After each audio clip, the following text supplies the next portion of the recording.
The DMARC specification just got its first update in 11 years, and most of the coverage is telling you what matters without telling you what to actually do about it. Today, we'll change that.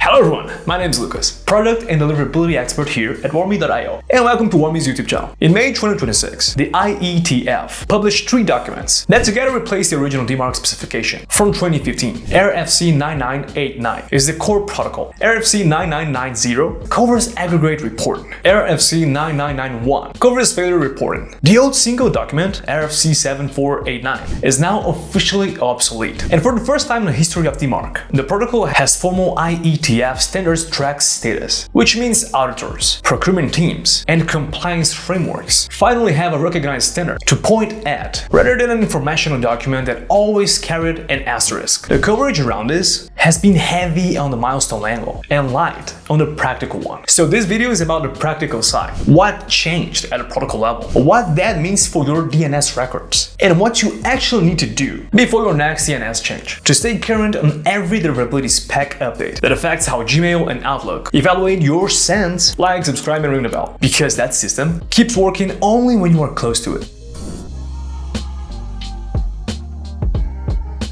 Now, the single most important thing to understand about DMARC Bs is that there is no DMARC 2, so your existing record still starts with V equals DMARC 1, and that remains the only valid version tag. Nothing published on your DNS became invalid the moment RFC 9989 landed. The structural update standards are most likely to run into a replacement of the Public Suffix List with a DNS Tree Walk. Previously, receivers used a third-party file to determine the organizational domain behind a given sender. Now, receivers walk up to the DNS tree from the same domain, looking for a DMARC record at each level, capped at 8 lookups. For most senders, sending from a clean, straightforward domain. This produces exactly the same result as before. For organizations running complex subdomain hierarchies, a receiver on the new spec can occasionally resolve a different organizational domain than one still operating against RFC 7489, which means publishing an explicit DMARC record at every subdomain you actually send from removes any ambiguity between old and new receiver behavior. 3 existing tags are now deprecated and no longer belong in a current record: PCT, RF, and RI. They were rarely implemented well, and leaving them in your record adds noise without adding anything useful. Remove them on your next DNS edit. 3 new tags have been introduced, all optional. The NP tag sets a policy specifically for non-existent subdomains, the ones returning NX domain, which closes a subdomain spoofing G gap that the SP tag never covered. The PSD tag flags the domain as a public suffix domain, which applies to registries rather than ordinary senders. The T tag signals test mode explicitly, replacing the approximation that teams used to achieve by setting PCT equals 0. None of these are required, and adopting the tag is worth doing only when you can name the exact problem it solves for your specific domain.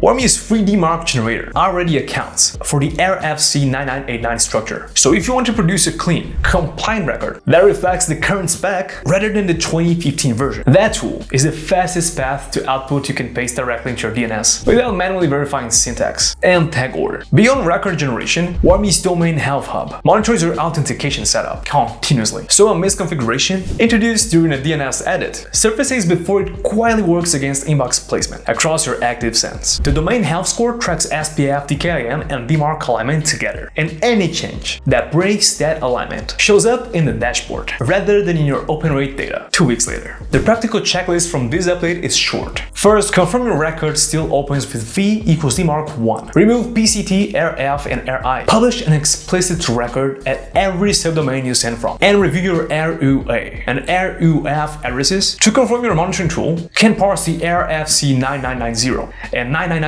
report formats. 10 minutes of attention against the spec that is going to be the reference point for receiver behavior for the next decade is a reasonable trade.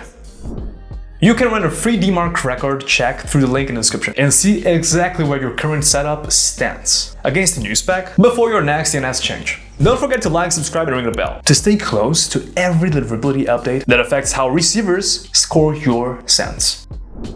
Thank you so much for watching so far, and I'll see you in the next one. Bye-bye.